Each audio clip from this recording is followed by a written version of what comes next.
Or perhaps the same powers that were working in the days of Benjamin Franklin have never really ceased to function. Is it just a coincidence that the War on Terror has provided the opportunity to spread democracy to all the world? And this is what people don't understand, as our president talks about how we want to bring democracy to all these countries of the world. Well, why doesn't he want to bring a republic to these countries? We were a republic. We were never a democracy. It is only the people from the mystery religions and the secret societies who are pushing this idea of world democracy, or this combination of enlightened nations, enlightened democracies to rule the world. As incredible as it may seem, there are really people who believe that. They're working full-time to accomplish that goal. And until you understand that they are the primary force behind the wars of this last century and World War III, which we are entering into today, unless they understand that the whole idea is to create this reestablishment of what they believe is lost Atlantis, this wonderful utopian society that they believe existed eons ago. Anybody who studied the history of America knows we were not established as a democracy. Our founding fathers didn't believe in democracy. They wanted a republic, a government of law, not the democracy, which is what the secret societies have been working for well over 3,000 years. Could this be the secret behind what's happening in the world today? And was this the underlying motive in the war for American independence? To wrestle the new world from the power of the old, that it might in time be used to bring forth the great Atlantean plan envisioned by Sir Francis Bacon. Benjamin Franklin certainly knew the works of Francis Bacon and all the ethics and things that he was trying to establish. Bacon was a man that Benjamin Franklin had much in common with. Both men were the leading scientists of their time. Both men were involved in printing, and both men published works that helped to transform the people of their generation. Both men developed their own system of ciphers and secret codes, which they used for intelligence purposes during wartime. And both men were deeply involved in the Masonic and Rosicrucian movements of their day. Franklin was a member of Masonic and secret orders in America, in England, and in France, the three countries involved in the American Revolution.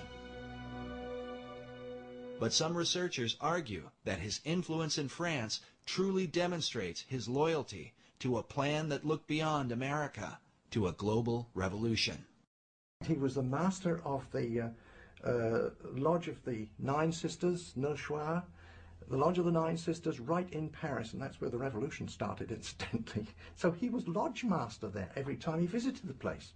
He, as so many young people, very intelligent people, really believed that man could create a better society without being totally reliant upon God. And of course, we know that eventually he went to France, and when he was in France as the American ambassador to France, he was instrumental in pushing these ideas that led to the French Revolution. Franklin went to France to convince King Louis XVI to finance the American Revolution. But in the process, Franklin was preaching radical ideas that would later on inspire the French to overthrow Louis, the very monarch who had helped to pave for the founding of America.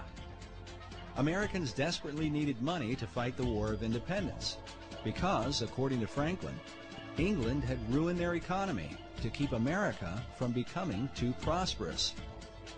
When he was ambassador to England, the Bank of England said, how come America, the representatives of the Bank of England said, how come America is getting so rich?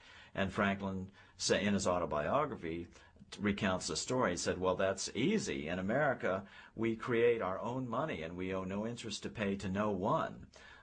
So the Bank of England said, oh, that's very interesting. So they immediately had passed through Parliament the Currency Act of 1764. And what did the Currency Act do? It outlawed the creation of America's own money and put America on the gold standard, made Americans pay their taxes in gold or silver coin, which of course was very scarce in the American colonies in those days. So what was the result? It immediately plunged America into a deep depression.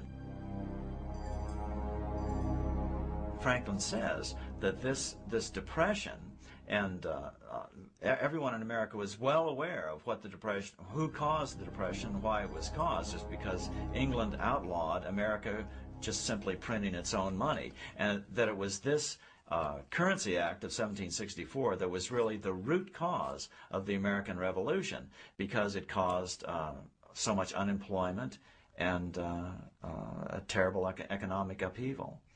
And Franklin's quote is, "We could have endured a little tax on tea and other matters, but it was England's taking away our ability to create our own currency that was really the root cause of the revolution." And so King Louis supported the American cause through financial aid and the use of troops. But some years later, many of the French soldiers who fought for America would return to France to fight the French Revolution. Among their leaders would be an American hero, the Marquis de Lafayette, who served alongside George Washington. Lafayette was also a Freemason and close acquaintance of Benjamin Franklin, the man who seemed to be the friend of nearly all the revolutionaries of the day. It was Benjamin Franklin who initiated Voltaire himself in 1778. He could then brag and say, "Oh, Voltaire was a Mason." Ooh. People would say, if it's good enough for him, it must be good enough for me. I don't know what it's all about, but it sounds like a good thing.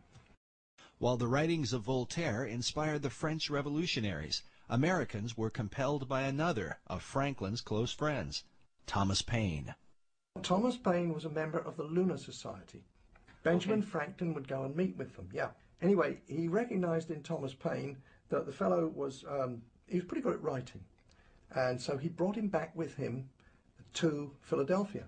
And he wrote the pamphlets that started the revolution in America. It was a little booklet called Common Sense. Thomas Paine wrote that, and it was kind of inciting people to war against King George III. With the help of Paine and his fellow Masons, Franklin worked to create the revolutionary mentality among the colonies. Yes, Franklin developed the concept of the virtuous revolution. The thought of revolting against a monarch amongst European people was absolutely anathema. It went totally against the European mindset of the divine right of kings, where government is of God, kings are appointed by God, and so the virtuous revolution was something really different. But not all Masons went along with Franklin's ideas, like the man known as the Great American Traitor, Benedict Arnold, also a Mason who chose to side with the British during the war. Nevertheless, for good or for ill, Masonry was clearly at the helm of the War of Independence. It seems ironic, however, that American Masonry today owes its allegiance to the very country it rebelled against. Modern Masons trace their official beginning to the United Grand Lodge of England, founded in 1717. The official start of modern Masonry is in 1717 in the Apple Tree Tavern in London, where the first Grand Lodge of England was convened. And that's called the Mother Lodge, because essentially all English-speaking lodges precipitate out of that. And for example, all American lodges, all the different Grand Lodges of the different states, all ultimately owe their allegiance and their warrant to the Grand Lodge of England. Yet prior to the formation of the Grand Lodge, the seeds of modern Masonry had already been sown through the work of Francis Bacon. Francis Bacon established the Masonic organization, that whole body that was established by Francis Bacon. The ethical programs that were inherent within that, he was responsible for all those.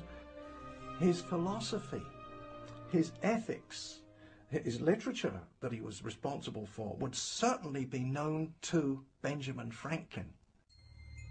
Was Franklin following Bacon's plan? Was it mere coincidence that he was a chief catalyst in the launching of the American Revolution?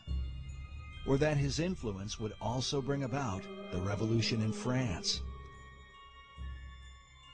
Masonic philosophy